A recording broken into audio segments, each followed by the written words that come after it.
Marcus, just what is it about this game you've seen these last 2 years that it just seems like it always comes down to the wire? Yeah, I think Elko always like harps on the fact that like in the SEC, like every game is a big game, and so we go into the week not thinking like, oh, this is an easy game or oh, we should blow this team out. Like we know every game is going to be a dogfight. So Elko does a really good job of giving that mentality to us.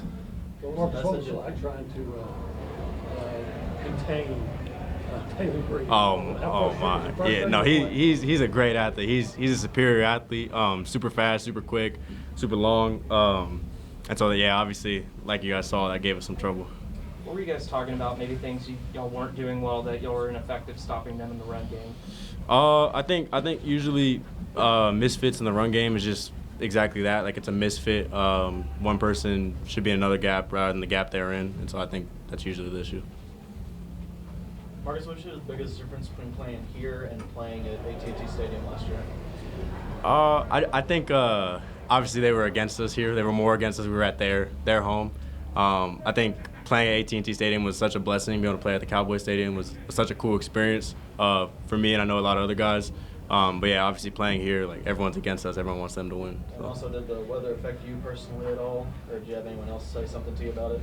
No, I mean we knew since yesterday, since this morning, like the weather was going to be off with the delay, and so our mentality was put the ball down and we're going to play. When were you able to breathe easy and say, okay, we got this? Never, really. Not at all. How big was the stop that y'all got early in that second half that allowed you guys to make it a 2-score game? Yeah, I mean that was a huge stop. There was a lot of great plays made by great players on the defense, and that was a good stop for us. We needed that. It was the last 3 minutes of the first half, a little bit of a wake-up call. What kind of was going on there, and what changed when y'all came out in the second half?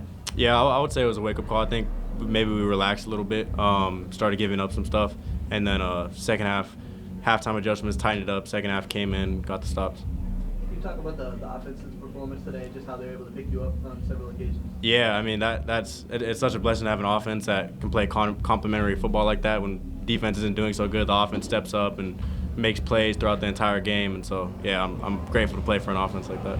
What is it about Marcel Reed that allows him to kind of lock in and be the leader they need to be in moments and situations like this?